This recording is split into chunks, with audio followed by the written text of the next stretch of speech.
Hello hi అండి నమస్తే అందరు ఎలా ఉన్నారు. వెల్కమ్ బ్యాక్ టు శాలిని సర్విల్లు. మనం ఎన్నో రకాల గులాబ్ జాములు చూసుంటాం, వినుంటాం, ట్రై చేసుంటాం. కానీ బీట్రూట్తో జామూస్ ఎప్పుడైనా ట్రై చేశారా? అట్లీస్ట్ విన్నారా? ఈ బీట్రూట్ జామూస్ గురించి ఎంతమందికి తెలుసా నాతో కామెంట్ సెక్షన్లో షేర్ చేయండి. అప్పుడప్పుడు లైఫ్లో కొంచెం డిఫరెంట్గా ట్రై చేయాలి మామ.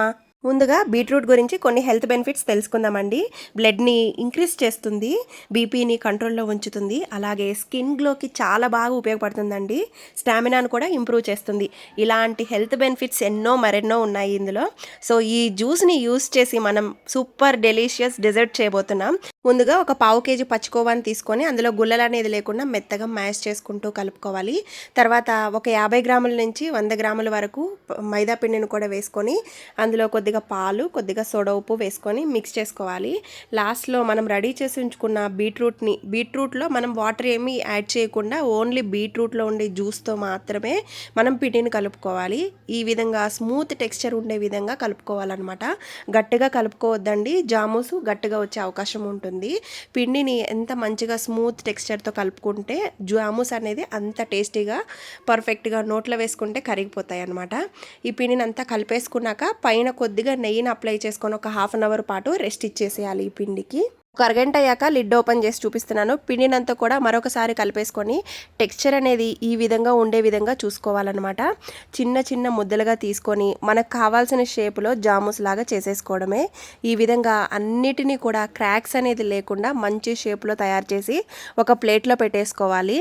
ఈ పిండి అంతట్లోకి ఒక పెద్ద సైజు బీట్రూట్ అయితే సరిపోతుంది. పీల్ తీసేసి చిన్న ముక్కలుగా కట్ చేసి మిక్సీలో వేసుకొని గ్రైండ్ చేసుకొని ఆ జ్యూస్ అంతా కూడా ఈ పిండికి సరిపోయింది.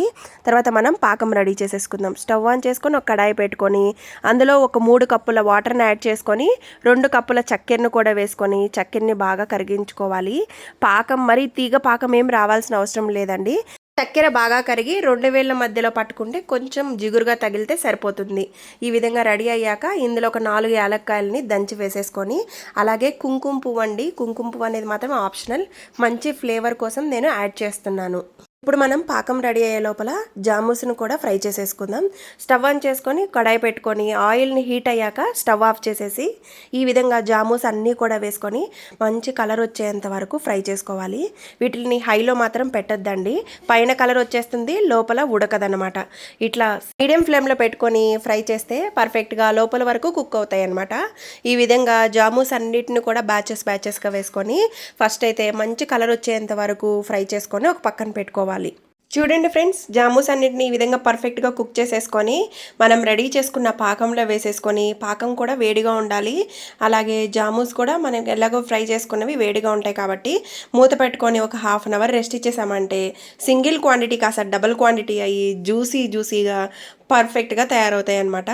రాతి యుగంలో ఆహారం కోసం 3 రోజులకు ఒకసారి అడవికి వేటకెళ్లాల్సి వచ్చేదండి. అప్పుడు దొరికిన పండ్లు కానీ ఏమైనా మాంసాహారం కానీ తినాల్సి వచ్చేది.